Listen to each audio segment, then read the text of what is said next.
오늘 고린도 전서 6장에 보면요, 교회 안에 문제가 있었습니다. 그 문제는 우리가 지난 시간에 봤던 것처럼 음행의 문제가 하나 있었죠. 그 문제가 왜 불거졌고 또 교회 안에서 왜 용납을 했는지를 설명을 하고 있어요. 그 다음에 오늘 보니까 송사의 문제가 또 고린도 교회 안에 있었어요. 1절부터 4절 한번 봅시다. 1절부터 4절 읽겠습니다. 시작. 너희 중에 누가 다른 이와 더불어 다툼이 있는데 구태여 불의한 자들 앞에서 고발하고 성도 앞에서 하지 아니하느냐. 성도가 세상을 판단할 것을 너희가 알지 못하느냐. 세상도 너희에게 판단을 받겠거든 지극히 작은 일 판단하기를 감당하지 못하겠느냐. 우리가 천사를 판단할 것을 너희가 알지 못하느냐. 그러하거든 하물며 세상 일이랴. 그런즉 너희가 세상 사건이 있을 때 교회에서 경히 여김을 받는 자들을 세우느냐. 자, 바울이 책망을 하고 있어요. 지금 다툼이 있는데 이 다툼을 성도 앞에서 해야지, 교회 안에서 해야지. 왜 세상의 불의한 자 앞에 가서 하고 있느냐? 이렇게 책망을 하고 있는 내용입니다. 그러면서 성도가 세상을 판단할 존재인데, 그런 왜 성도가 그런 판단할 존재인데 그런 사람이 세상에 가서 판단을 받는다? 이게 말이 되느냐? 이 말을 하고 있는 거예요. 마지막 날이 되면 하나님 보좌 앞에서 세상을 심판하게 되죠. 그때 우리 성도들도 함께 그곳에 거하게 됩니다. 그러니까 성도들만 심판을 받는 게 아니라요. 세상에 있는 사람들을 성도들이 주님이 심판하실 때 성도들이 같이 심판을 하게 돼 있는 거죠. 그런데 그런 성도가 세상 사람들, 특별히 불의한 사람 앞에 가서 심판을 받고 있다는 것, 이게 말이 되느냐. 자, 그렇다면 진짜 사람들이 몰랐을까요? 아니요. 그때 초대교회 사람들이 이 생각을, 이 사상을 다 갖고 있었어요. 그런데 그렇게 하는 이유가 있어요. 그런 세상에 불의한 것을 이용해서라도 자기에게 유리한 판결을 받고 싶은 마음이 있는 거죠. 그러니까 그 안에 욕심이 들어있기 때문에 그런 거예요. 그러니까 쿨하게 여기서 판단을 받으면 안 될 것 같아요. 질 것 같아요. 그러니까 어디로 갖고 가요? 세상으로 끌고 가는 겁니다. 그래서 거기서 판단을 받고 내가 원하는 결과를 얻으려고 하는 거죠. 여러분, 가끔씩 그런 얘기 하는 분들이 계세요. 나는 그렇게 생각하지 않는데 하면서 그 얘기를 계속 하는 분이 계세요. 그거는요, 말은 표현은 그렇게 하는 거지만 실제로 속마음에 욕심이 있는 거예요. 그렇게 하고 싶은 거예요. 여러분 잘 생각해 보십시오. 살 마음이 하나도 없어요. 일도 없어요. 그러면 이걸 사건 저걸 사건 관심 없어요. 왜냐하면 나에게는 그거를 선택하는 그런 생각 자체가 없기 때문에 그래요. 그런데요, 내가 어떤 걸 하나 찜해놓고 있잖아요. 그러면 자꾸 의도적으로 그것으로 결정을 내리게끔 유도를 해요. 그건 벌써 결정이 된 거예요. 저도 가끔씩 그러거든요. 주의 일을 할 때 어떨 때는요, 제 욕심이 들어갈 때가 간혹 있어요. 그러면 이제 회개해야 되겠죠. 근데 그러려면요, 자꾸 안 되는 거 들으면, 그래, 안 되는구나. 이게 좀 어렵겠구나. 이러고 그냥 끝내버리면 되는데, 자꾸 결론이 맺혀지니까, 혹시, 아니야, 다시 한번 생각해 봐야 돼. 또, 이것은 아닐 수 있어. 그리고 한 번 더 생각해 보세요. 막 자꾸 이런 식으로 이야기를 하는 제 자신을 발견하게 됩니다. 그게 왜 그러냐? 마음에 교만이 들어있기 때문에 그렇죠. 그리고 그 안에 탐심도 들어있기 때문에 그래요. 그것을 반드시 내가 하고 싶은 생각이 있는 거죠. 그러니까 이 사람들은요, 교회 안에서 재판하지 않고 송사하지 않고 세상으로 끌고 가는 거예요. 자, 그러면서 계속해서 바울이 이야기를 해요. 5절부터 7절 한번 보십시오. 읽겠습니다. 시작. 내가 너희를 부끄럽게 하려 하여 이 말을 하노니 너희 가운데 그 형제 간의 일을 판단할 만한 지혜 있는 자가 이같이 하나도 없느냐. 형제가 형제와 더불어 고발할 뿐더러 믿지 아니하는 자들 앞에서 하느냐. 너희가 피차 고발함으로 너희 가운데 이미 뚜렷한 허물이 있나니 차라리 불의를 당하는 것이 낫지 아니하며 차라리 속는 것이 낫지 아니하냐. 바울이요, 5절에 이렇게 얘기하죠. 내가 너희를 부끄럽게 하려 하여 이 말을 한다는 거야. 이 말 콕 집어서 얘기하는 거야. 창피하지? 내가 너희들 부끄럽게 하려고 하는 거야. 이게 성도의 모습이야? 뭐 이런 표현이에요. 아니, 그렇게 판단할 만한 사람이 교회 안에 없어? 교회에서 형제들끼리 고발하는 것도 부끄러운 일인데 어떻게 믿지 않는 자들 앞에서까지 가서 고발을 하느냐. 아니, 소송을 제기하는 것 자체가 벌써 실패한 일이다. 그러면서 이야기를 하는 거죠. 차라리 7절에 보면 차라리 그래요. 차라리 불의를 당해주지. 차라리 속는 것이 낫지 아니하냐. 성도라면 그 차라리 불의 한번 당해주지. 차라리 한번 속아주지. 뭘 그걸 갖고 그렇게까지 하느냐. 그것도 교회 안에서도 안 하고 바깥에까지 끌고 가서 그렇게까지 이기고 싶어? 그렇게까지 네가 하고 싶은 대로 하고 싶어? 이 말을 하는 거예요. 여러분, 우리가 가끔씩 이런 생각이 들어요. 나는 절대 손해보고는 못 삽니다. 내 뜻대로 반드시 해야 됩니다. 여러분, 교회가 내 뜻대로 되어집니까? 제가 늘 생각하고 하는 말이 있어요. 여러분, 목사도요, 교회 안에서 계좌 마음대로 교회를 움직일 수가 없어요. 왜냐하면 예수님이 주인이시기 때문에 그래요. 제가 늘 마음 가운데 새기는 게 뭐냐면요. 그냥 우리 자식들도, 내가 낳은 자식들도 내 마음대로 안 됩니다. 그게 세상 이치예요. 근데 하물며 각각 다른 사람들이 예수님을 믿고 하나의 공동체가 됐는데 어떻게 내 마음대로 다 되기를 바랍니까? 그것은 욕심이에요. 정말 중요한 것은요, 주님의 뜻대로 하나가 되는 거예요.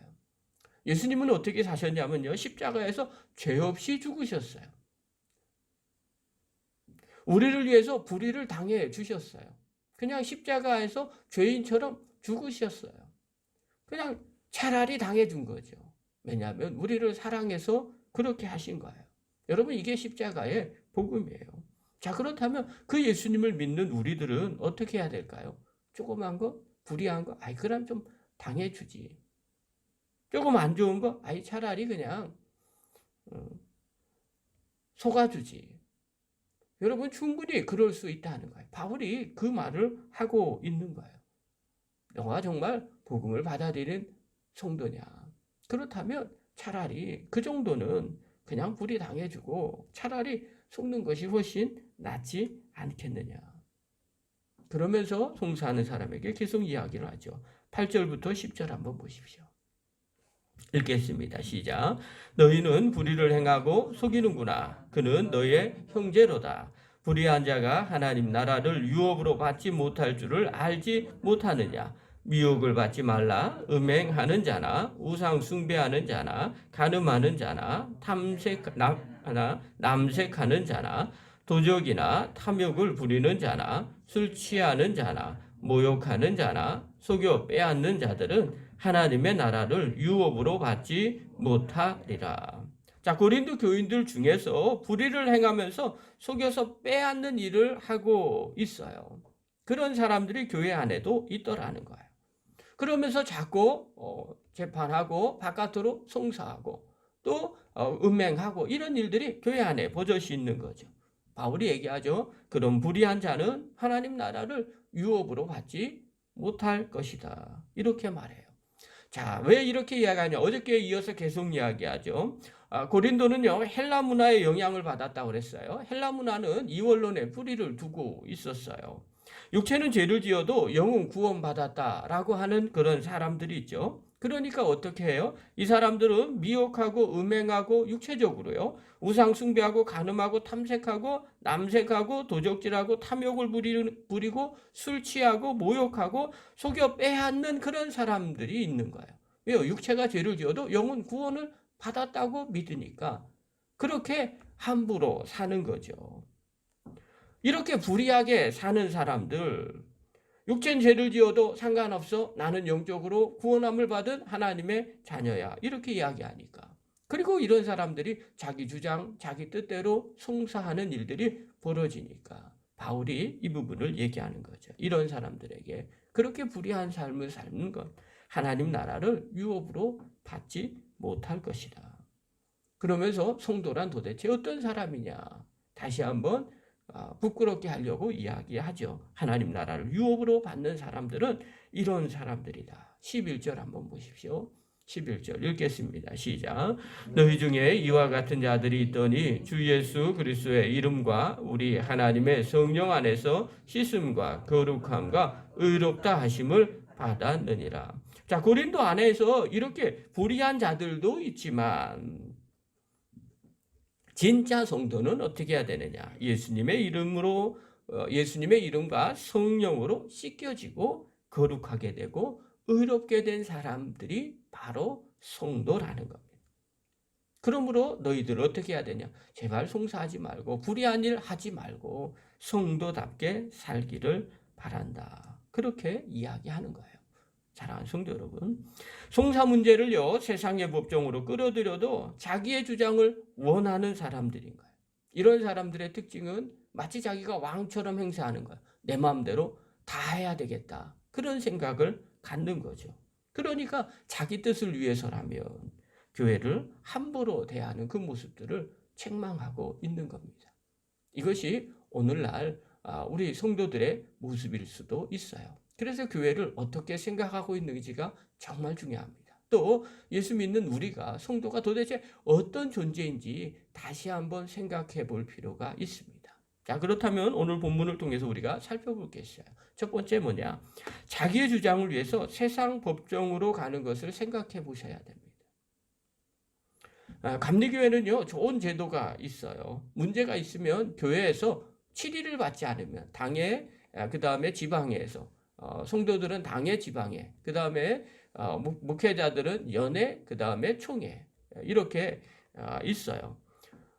교회에서 재판을 받지 아니하고 세상 법정으로 만약에 그 문제를 송사를 끌고 가면 무조건 파직하게 돼 있습니다.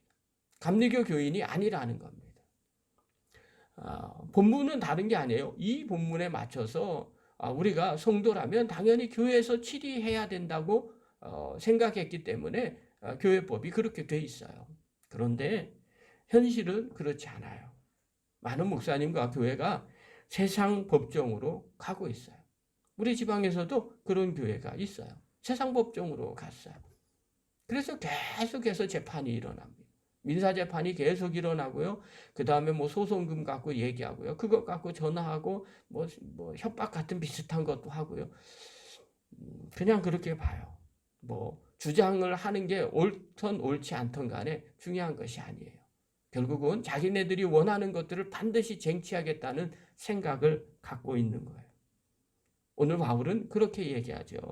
잘잘못을 통해서 차라리 좀 그냥 한번 당해주지. 그냥 한번 속아주지. 그냥 손해봐주지. 그러면 교회가 멋있어질 텐데. 성도가 성도다워질 텐데. 그렇게 하지 않았다는 거예요. 자기 뜻을 반드시 이루기 위해서 마치 왕이 된 것처럼 세상 법정으로 끌고 가는 거죠. 나는 오라. 내가 원하는 것을 얻어야만 해. 그것은 성도의 자세가 아닙니다. 또 교회의 모습도 아니라는 거예요. 두 번째입니다. 그러면 어떻게 해야 될까요? 성도답게 살아야 됩니다. 성령으로 씻겨져야 되고요. 거룩하고 의롭게 된 사람들이 바로 성도들입니다. 우리가 늘 이 생각을 가지셔야 돼요. 내가 씻겨졌지, 내가 거룩하고 의로운 사람이지. 늘 마음 가운데 이걸 생각하셔야 돼요. 그래야만 거기에 맞는 말과 행동, 그리고 그런 판단을 하게 됩니다. 늘 마음에 새기시고요. 오늘도 승리하시기 바랍니다. 어느 분이 저한테 그런 이야기를 했어요. 목사님 컴플렉스가 있지 않습니까? 그런 질문을 했어요. 그게 뭡니까? 라고 얘기하니까 목사니까 그렇게 선택할 수밖에 없는 것들이 있지 않습니까? 예, 맞습니다. 목사니까 목사로서 그렇게 선택할 수밖에 없어요. 내가 목사인데 싸울 수는 없잖아요. 내가 목사인데 제 마음에도 왜 화가 안 날 때가 안 났겠어요? 그러면 제가 천사게요. 그런데 목사니까 그 말을 안 하는 거예요. 그렇게 싸우지 않는 거예요. 여러분, 그것이 나중에 성품이 돼 버리게 됩니다. 사랑하는 귀한 성도 여러분, 늘 마음에 새기시고요. 성도답게 살아가는, 그리고 교회를 교회답게 만들어가는 믿음의 거룩한 종들 되기를 간절히 축원합니다. 기도하겠습니다.